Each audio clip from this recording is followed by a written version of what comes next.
그들이 무리에게 이르매 한 사람이 예수께 와서 꿇어 엎드려 이르되 주여, 내 아들을 불쌍히 여기소서. 그가 간질로 심히 고생하여 자주 불에도 넘어지며 물에도 넘어지는지라. 내가 주의 제자들에게 데리고 왔으나 능히 고치지 못하더이다. 믿음이 없고 패역한 세대여, 내가 얼마나 너희와 함께 있으며 얼마나 너희에게 참으리요. 그를 이리로 데려오라. 이에 예수께서 꾸짖으시니 귀신이 나가고 아이가 그때부터 나으니라. 이때에 제자들이 조용히 예수께 나와 이르되 우리는 어찌하여 쫓아내지 못하였나이까? 너희 믿음이 작은 까닭이니라. 진실로 너희에게 이르노니 만일 너희에게 믿음이 겨자씨 한 알만큼만 있어도 이 산을 명하여 여기서 저기로 옮겨지라 하면 옮겨질 것이요 또 너희가 못할 것이 없으리라. 갈릴리에 모일 때 예수께서 제자들에게 이르시되 인자가 장차 사람들의 손에 넘겨져 죽임을 당하고 제3일에 살아나리라 하시니 제자들이 매우 근심하더라. 제자들의 믿음이라는 제목으로 함께 묵상하겠습니다. 예수님은 제자들에게 자신의 고난과 죽음 그리고 부활을 예고하셨습니다. 이러한 예고는 매우 제자들에게 충격적인 사실이었습니다.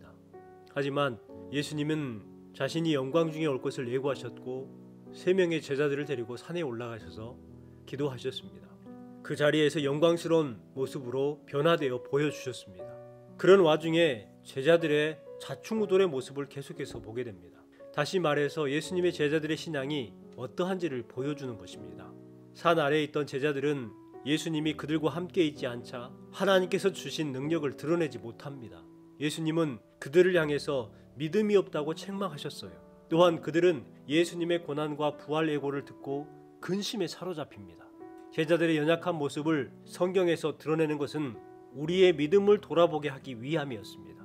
제자들의 믿음 2가지 요점을 가지고 있습니다. 첫 번째는 믿음 없는 제자들의 모습, 두 번째는 근심하는 제자들의 모습입니다. 한 사람이 예수님께 와서 무릎을 꿇고 엎드려서 자신의 아들을 불쌍히 여겨달라고 합니다. 아들이 불 속에 뛰어들기도 하고 물 속에 뛰어들었다는 것입니다. 그 아들은 매우 비정상적인 행동을 하고 있음을 알 수가 있습니다. 아들도 괴롭겠지만 부모도 그 아들을 건져내기 위해서 힘들었을 겁니다. 그런데 이 사람은 제자들에게 데리고 왔지만 고치지 못했다 예수님께 말합니다. 이때 제자들은 고개를 숙였을 것입니다. 예수께서 제자 3명과 산에 올라가셨을 때에 남아있었던 제자들에게 찾아와서 부탁했던 거예요. 하지만 제자들은 아무것도 할 수 없었던 것입니다. 이때 예수님은 제자들을 향해서 믿음이 없고 패역한 세대라고 말합니다. 이 외침은 제자들에게만 하시는 말씀이 아닙니다. 우리 세대 사람들에게도 향해서 하시는 말씀입니다. 제자들의 믿음 없는 태도를 보고 이 세대 사람들도 함께 책망하신 것입니다. 바로 저와 여러분을 책망하고 계십니다. 제자들의 모습이 이 시대 사람들의 믿음을 보여주고 있는 것입니다. 제자들은 예수님께서 함께 하시지 않더라도 하나님의 능력을 나타내야 했습니다. 하지만 제자들은 쩔쩔맸습니다. 찾아온 사람도 황당했을 것이고 귀신들도 비웃었을 것입니다.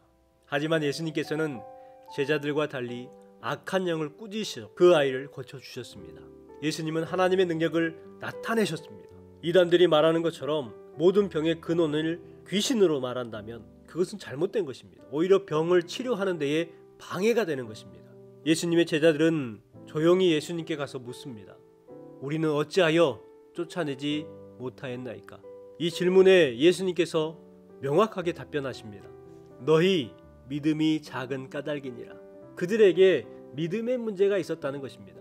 계속해서 예수님께서 말씀합니다. 진실로 너희에게 이르노니 만일 너희에게 믿음이 겨자씨 한 알만큼만 있어도 이 산을 명하여 여기서 저기로 옮겨지라 하면 옮겨질 것이요 또 너희가 못할 것이 없으리라. 예수님께서 제자들에게 믿음이 작다고 하신 것은 믿음의 양이 작다는 의미가 아닙니다. 왜냐하면 앞에서 믿음이 없고 왜곡되었다고 하셨고 뒤에서는 믿음이 겨자씨 한 알만큼만 있어도 라고 했기 때문입니다. 예수님은 제자들이 믿음이 없다고 책망하신 거예요. 여러분, 겨자씨 한 알과 같은 작은 믿음만 있어도 이 산을 명하여 여기에서 저기로 옮겨가라고 하면 그대로 될 것이라고 하셨습니다. 이사야 54장 10절 말씀에도 산들이 떠나며 언덕들은 옮겨질지라도 나의 자비는 내게서 떠나지 아니하며 나의 화평의 언약은 흔들리지 아니하리라. 너를 긍휼히 여기시는 여호와께서 말씀하셨느니라. 이렇게 말씀하고 있습니다. 산들이 떠나며 언덕들을 옮겨질지라도 나의 자비는 내게서 떠나지 아니할 것이다. 세상이 변하더라도 너와 맺은 언약은 흔들리지 않겠다 말씀하고 있는 것입니다. 산을 옮기는 것은 매우 어려운 일인데 이것은 내가 하는 것이 아니라 하나님께서 하시는 일입니다. 인간의 힘으로는 산을 옮길 수 없습니다. 하지만 믿음으로 하나님의 능력을 나타낸다고 말씀합니다. 그것은 큰 믿음을 요구하지 않습니다. 겨자씨 한 알만큼만 있어도 된다고 하셨습니다. 즉 작은 믿음만 있으면 하나님의 능력이 나타난다는 것입니다.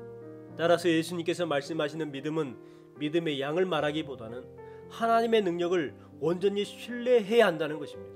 예수님의 제자들은 하나님의 능력을 신뢰하지 못했습니다. 믿지 못했습니다. 분명히 예수님께서 제자들에게 귀신을 쫓아낼 수 있는 능력을 주셨는데 그들은 그것을 믿지 못했던 것입니다. 마태복음 10장 1절 말씀에 보니까 예수께서 그의 12제자에게 부르사 더러운 귀신을 쫓아내며 모든 병과 모든 약한 것들을 고치는 권능을 주시니라. 분명 예수님께서는 제자들에게 더러운 귀신을 쫓아내는 권능, 병과 약한 것을 고치는 권능을 주셨습니다. 그런데 그것을 나타내지 못했다는 것은 곧 모든 병과 약한 것을 고치는 권능을 주셨는데 그것을 믿지 못했던 것입니다. 그래서 역사를 나타내지 못했고 권능을 행하지 못했던 것입니다. 믿음이 없었기 때문에. 제자들은 하나님께서 그들에게 주신 능력을 믿음으로 사용해야 했습니다. 하지만 그들은 하나님의 능력을 신뢰하지 못했기 때문에 이 믿음을 사용하는 데 실패했어요. 결국 그들은 믿음이 없는 자라는 평가를 받게 된 것입니다. 이 말씀은 분명 예수님께서 제자들에게 능력을 주셨는데 그 능력을 믿음으로 사용하지 않은 것에 대한 책망의 말씀입니다. 예수님은 제자들의 이러한 면을 통해서 당시 일반 사람들의 불신앙도 함께 지적하셨습니다. 하나님께서 예수 그리스도를 통해서 그의 능력을 보여주셨습니다. 그의 능력은 그가 그리스도이며 하나님의 아들이라는 증거입니다. 하지만 사람들은 예수님을 그들의 구원자로 믿지 못한 거예요. 그래서 예수님은 제자들과 함께 일반 백성들의 불신앙 또한 책망하신 것입니다. 다시 말해서 예수님의 지적처럼 그들은 믿음이 없고 패역한 세대였던 것입니다. 제자들의 믿음 없는 모습은 예수님의 마음을 안타깝게 했습니다. 17절 말씀입니다. 예수께서 대답하여 이르시되 믿음이 없고 패역한 세대여 내가 얼마나 너희와 함께 있으며 얼마나 너희에게 참으리요 그를 이리로 데려오라 하시니라. 이 말씀 속에서는 예수님께서 계속해서 제자들과 함께 할 수 없음을 암시합니다. 예수님께서 떠나시더라도 그들은 믿음으로 살아야 하는데 아직 그러한 준비가 되어 있지 않았던 것입니다. 여기서 우리는 믿음에 대해서 생각해 볼 필요가 있습니다. 저는 두 가지로 말하고 싶습니다. 먼저 믿음이 있는 자는 하나님의 약속을 신뢰하는 자입니다. 또한 이 약속을 믿고 실행에 옮기는 자입니다. 예수님은 그의 제자들에게 귀신을 쫓아낼 수 있는 능력을 주셨습니다. 그들은 하나님의 뜻 안에서 하나님의 약속을 받았습니다. 그들은 이 약속을 믿고 실행에 옮기는 데 실패했습니다. 구약의 한 장면을 생각나게 합니다. 모세가 하나님을 만나기 위해서 시내산에 올라갔습니다.